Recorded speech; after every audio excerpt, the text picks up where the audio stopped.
Vic Goddard, article in the Sunday Times. You weren't happy with the headline or the content. Could you explain a little bit more? Yeah, so last week I had a journalist from the Times. We get quite a few calls and just to discuss around online learning and what we've been doing about home learning. I've been very vociferous all the way through this around disadvantage and digital disadvantage. So we made a decision after the first 3 weeks of lockdown to move completely offline. So to send work home with stationery, pencils, pens, everything they'd need, and for them to do the work at home in their own pace. Now, some of it was booklets linked to subjects like English and maths. Others of it were general things they could do as a family. So for food tech, cook a meal together this week and take photos of it for us, etc. And I'll be honest, the decisions around home learning has been probably the most challenging of the stuff we've done. Having kids in school is a logistical issue. You know, this many kids, this much space, get on with it. But actually deciding what work we're going to set families to be at home has been a really big challenge, because we cannot deny the fact that they're not in school, they're at home. And families, I don't know what goes on in those houses. I can't see into every house. I can't make a decision on, you know, how many children are trying to use a device, you know, if they need to look after younger siblings because mum's got to go out to work or whatever it might be. So we started off, Natalie, Christy and I, my co-principal, we started off with, like, we want 100% of the kids to do everything. So that 100% is there. Now, if we do it this way, how many kids do we lose? So if I do it completely online, how many kids do we lose? Well, in our case, that's 20% of our school. We would lose 20% of our young people who couldn't access online learning every day. Sorry, I can't justify that. I can't justify that. So that, off the table. Completely online goes off the table. What about a mixed scenario? Well, that doesn't change everything. You know, devices are one thing. We've probably all got these smartphones. We're recording an interview on one. But the reality is that suitable to do 8 hours of work on? Can I write an essay on it? Can I watch a video? The reality is that that's not a great piece of kit for schoolwork. It will help, it will support, but it's not for everything we do. So we decided to go offline. We send the packs home, they send them back, we mark them. And that's what I spoke to the journalist about. But unfortunately, the headline said, no work set at reality TV school. And it didn't bug me that she'd misquoted me. It didn't bug me. What bugged me was that staff and students in this town and in school have worked really hard on those packs. They've created a lot of work. Students have done a lot of work. And it just completely undermined everything they'd done. And that's just unacceptable. You know, you'll be able to take a photo before you leave, Michael. There's a whole load of packs over there that have been sent back that we're going to mark over the next few days. That's hard work. It's not easy. It's hard work for the families who've managed to get the work done, and then it's hard work for us to mark it and get it back to them. So I was unhappy because it undervalued all of the work that has gone on here to make sure that not some children, but all children can access learning. So how many have sent their work back? So we obviously send out, we've got year 11 are not getting those work packs, so it's something completely different. So we have about 1,000 young people between year 7 to 10, and we're getting about half of them back. Now, it doesn't mean they're not being done, it just means they may not be sending them back, and we're hoping that we'll get even more back in September. But it's not for me to judge what's going on in a family's home. You know, I don't know who's got ill relatives. I don't know if they've got one laptop between 5 children and mum and dad are using it for work too. I'm not going to judge people for what they've been able to do. What I'm going to do is facilitate them doing all that they can. And for some, that means every piece of work is done and it's all sent back to us. For others, it means they'll dip in and dip out of stuff. It's not for me to judge whether that's the right or wrong thing to do, because I don't know what's going on in their houses. What I won't do is set work that feels like the school says you have to do, which then creates tension in the family. Because fundamentally, if my young person isn't doing that work, normally they come to us, we set the detention, and the family home and the school home can have some separation. Right now, they're one and the same thing. So the pressure on families, potentially, if I say the core learning is all online and they've got no access, they either accept they've got no access and then feel incredibly guilty that they haven't supported their child, or they kill themselves somehow finding access, and that's not good enough either. So I'm really comfortable with the choices we've made. I think they're the right thing for the families, but I also understand that other schools will do other things, and we can't compare like for like because we're not like for like anymore. It'll be July on Wednesday. Gosh. Yes. How did that happen? Yes.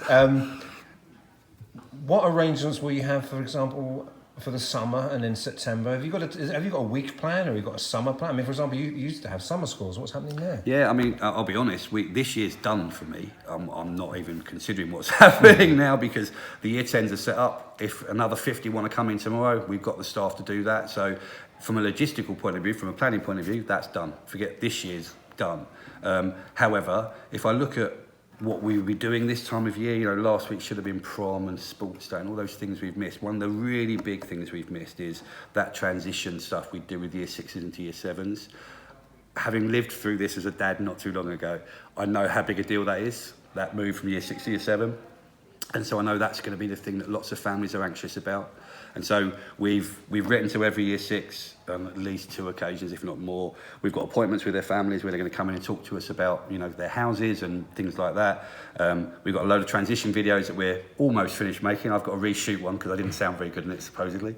We've got those happening, and we've also got summer school happening. We always offer a summer school because actually the governors at this school have made us put money aside for that, because we normally have about 200 of our year 7s in for 8 days. They get used to this building, so they've got none of that fear when they arrive.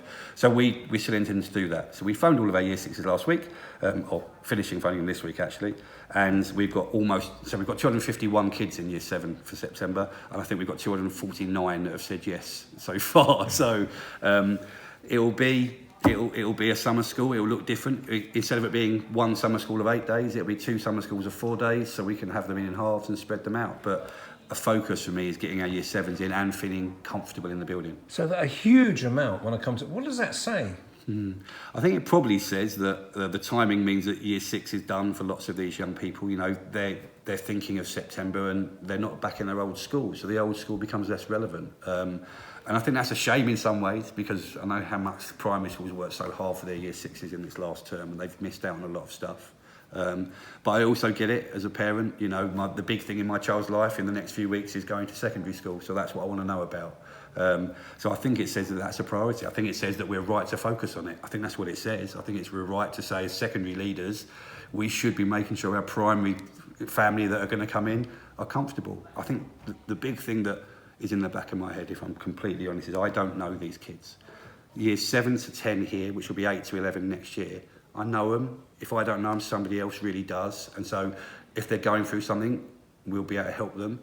But these 251 year 7s, most of which we've hardly seen before, we don't know them as human beings. And so any opportunity to get to know them a little bit before we hit September when the pressure's on, to understand if they've been through a bereavement, if family life's been difficult because mum and dad have both been having to work. We want to know that because we want to support them. So there's a lot. I mean, I've not had a day off since March the 4th, since we closed.